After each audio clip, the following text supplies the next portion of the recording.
conservative leadership and Republican politics could stand to endure an extreme home makeover after a midterm election cycle in 2022, which saw them severely underperform and have the voters of America deny them a red wave when it was traditionally, historically plausible that we would see one. However, GOP leadership came into the election with a lack of ideas and solutions to the issues that mattered most to voters. The voters of America sent a clear signal that they were tired of the partisan politics and the embracing of Trumpism, and they want their elected officials to compromise and get things done. And issues such as abortion and the state of American democracy were indeed top of mind for voters. Meanwhile, for the Democrats, the question now becomes, how can they use their overperformance to their advantage and continue to fight for the needs of working people? And can either side effectively implement the message from the voters and find a way to engage and achieve the art of compromise? Brian Calfano is a professor of political science and journalism at the University of Cincinnati, and he joined me this week to give me a midterm election report card and his thoughts on the current and future state of America after this midterm election cycle. I'm Kevin McShann. Let's have this conversation.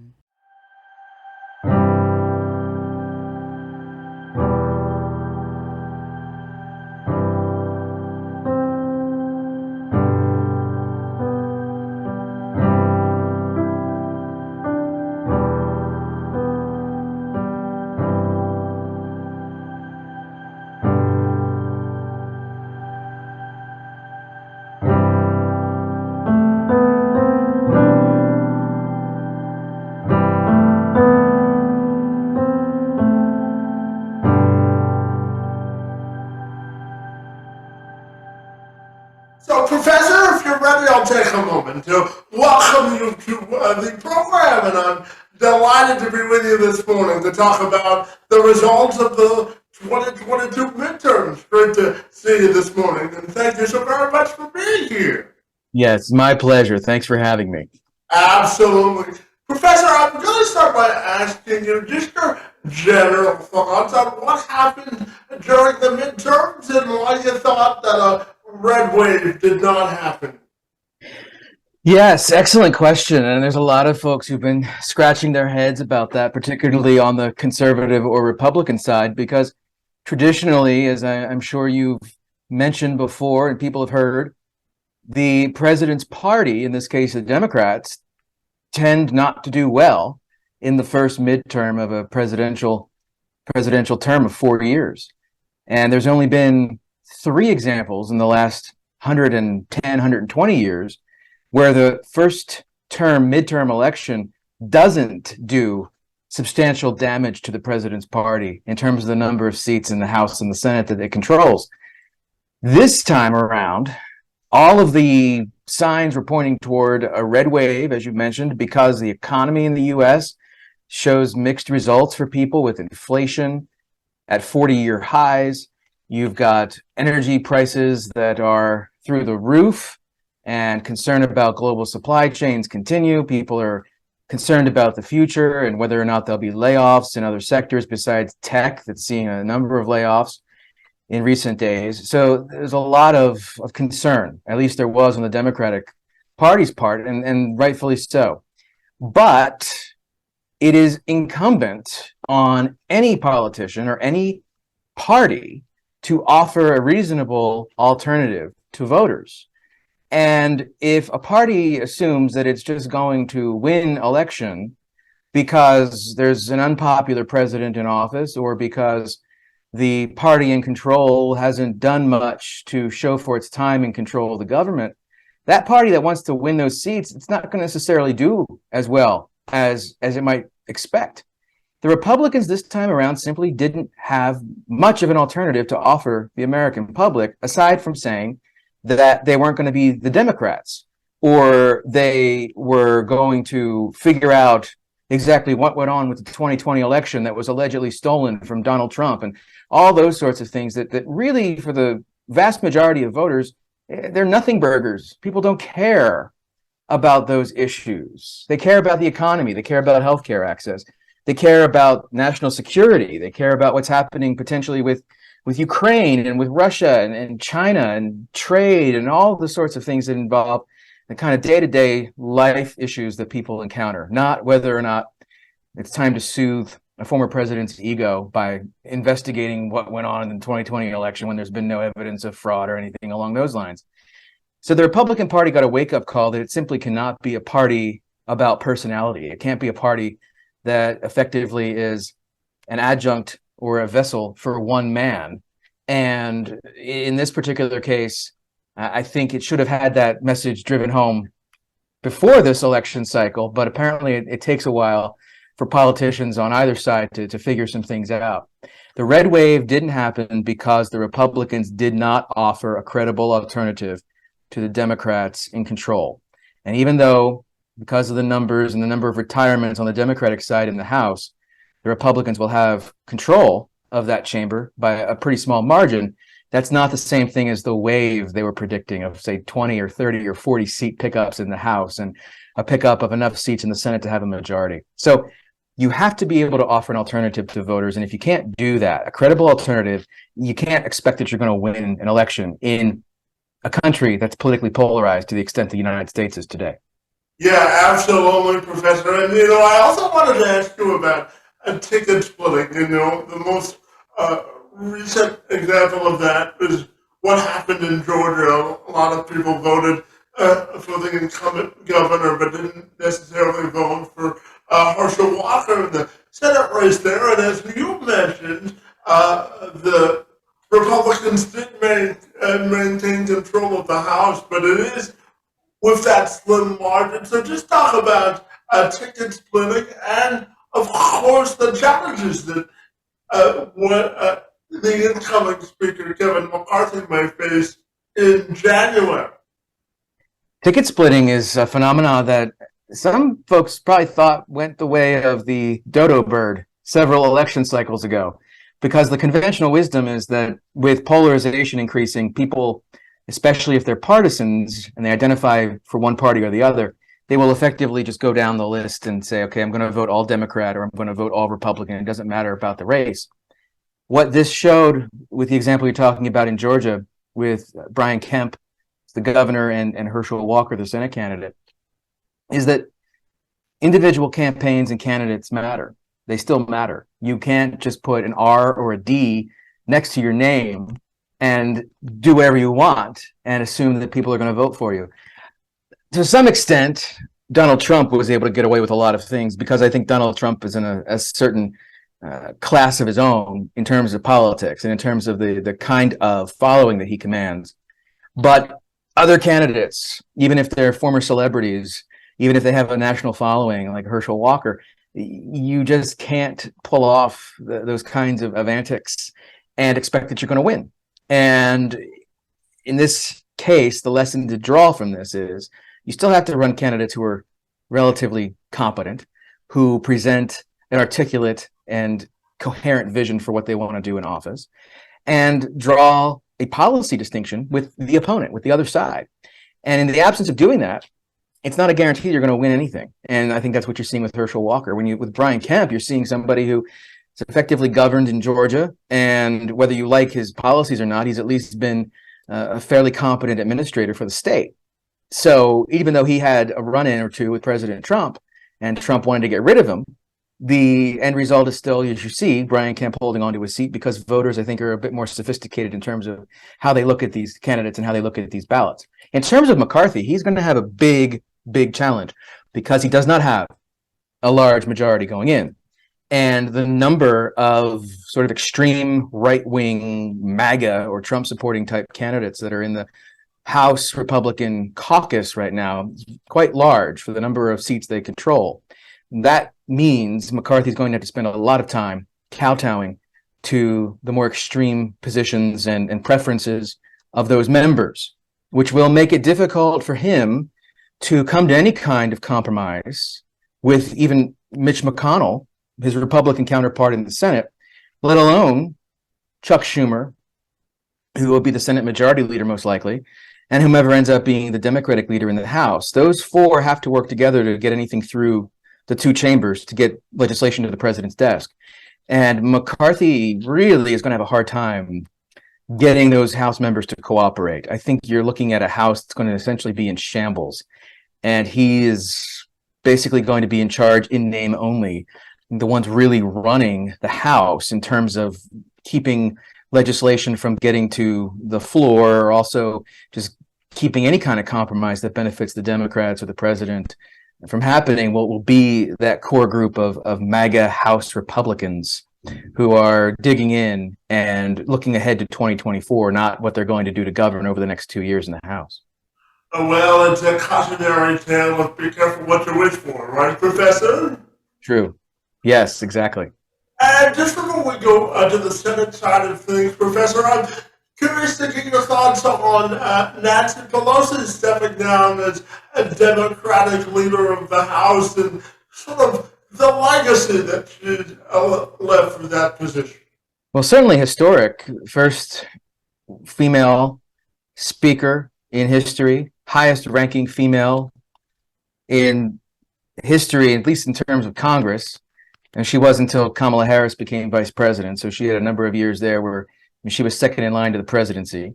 So in terms of her ability to make history, I think that's a open and shut case. So she is historic in terms of her figure and her legacy. But in a larger sense, what she represents is the end of an era in the Democratic Party. That era that came of age politically in the 50s and 60s and 70s, they're retiring. They're gone. And now the Democrats in the House especially are of the AOC variety in a lot of cases, a new generation of leadership. And the squad and those other folks in the House on the Democratic side who think that the current leadership, including Pelosi, have been maybe too cozy in making deals and that sort of thing. They were not happy with Pelosi 4 years ago. In fact, there was a deal struck. I think that people sometimes forget that Pelosi essentially said this would be her last 4 years as speaker back when Trump was going through midterms the last time. And Pelosi took over as speaker in 2018, 2019. So this is something that's been in the making. I think even if the Democrats had kept the House, I think she would have stepped down anyway, because the rank and file Democrats are not thrilled with the current Democratic leadership. Just like McCarthy has challenges on the right, to a lesser extent, Pelosi has had challenges on the left. And where this goes then in terms of the Democratic Party is going to be interesting to see who they put up as minority leader, because that person's going to have the ability to set the tone for what the Democrats try to do in conjunction with the White House leading into the 2024 election, and have some kind of uniform or unified policy approach to dealing with the country's challenges, so the Democrats can try to hold their seats and maybe gain some and keep the presidency in 2 years. That's going to be something that this new minority leader will have to figure out what they can do to coordinate with the White House and with the Senate. Pelosi has a, of course, liberal voting record, but proved that she was willing to be a deal maker, and also that she could have cordial relations with Republicans. And she ended up being good friends, for instance, with George H.W. Bush, who she actually took over several kind of initiatives that he championed in the White House, actually, on issues with disabilities and those sorts of things that folks were maybe not quite aware of with President Bush, the first President Bush. So she and he had worked actually fairly closely together towards the end of the end of his time in Washington as a politician, and sort of the beginning of her time in the House. back in the late 80s. So she is a figure that I think is one of the last type of bipartisan characters that you're going to find. And unfortunately, as these folks retire, you know, she's going to stay in the House at least for another term. But as they retire from leadership positions, the people who take over for them will not have that history or that experience of reaching across the aisle. And so where that experience comes from, it's unknown. And whether that affects their ability to reach across the aisle is something we have to wait and see. But hopefully at some point they learn, and it becomes clear to them that you can't really get anything of consequence done without cooperating with the other party.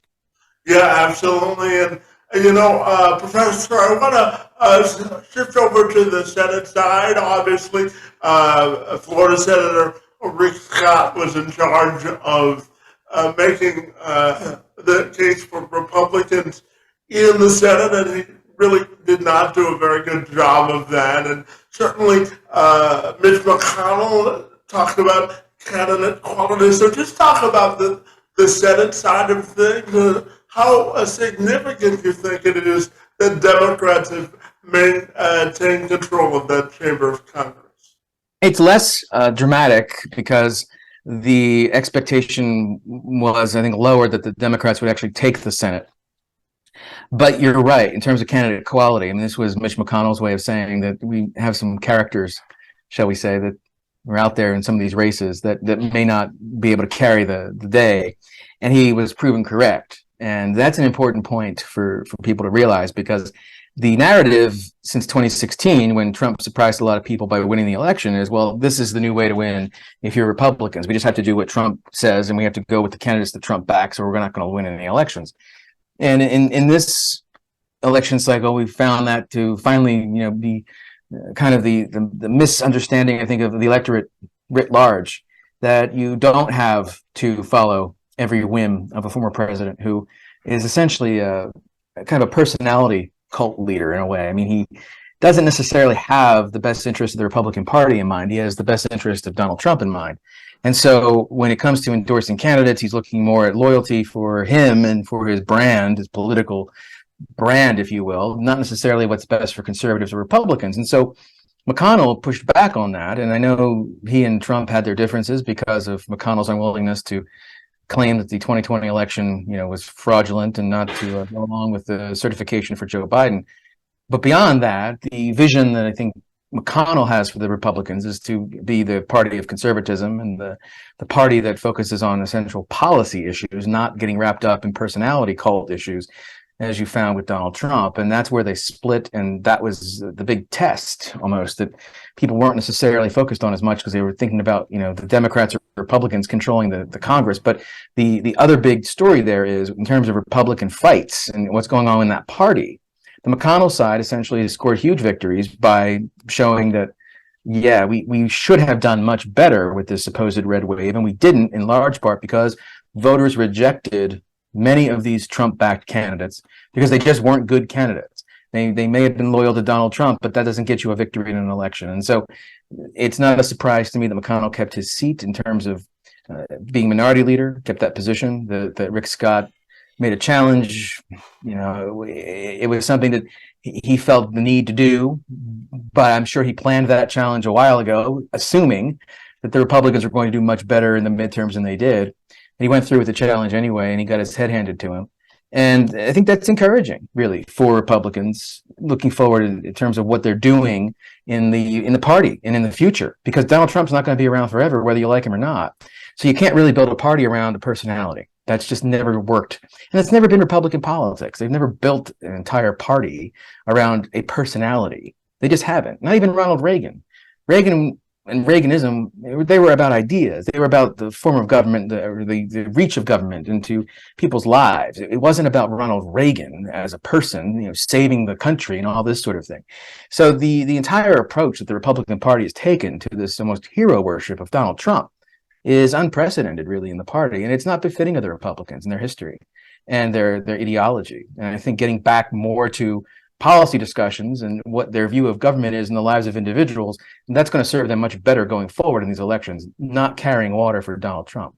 Yeah, and Professor, I'm remiss if I didn't ask you about Donald Trump's second impeachment because, I think if Mitch McConnell would have voted to impeach him the second time, I mean, could have gotten rid of all of his troubles, or most of them, and the Republicans might have fared differently last Tuesday than they did. So, talk to me about sort of that decision and the repercussions that you see from it, and how do you think President Trump's latest bid for the White House is going to go? Because, I watched that speech, Professor, and I thought it was a bit low energy. So I'm curious to get your thoughts there as well.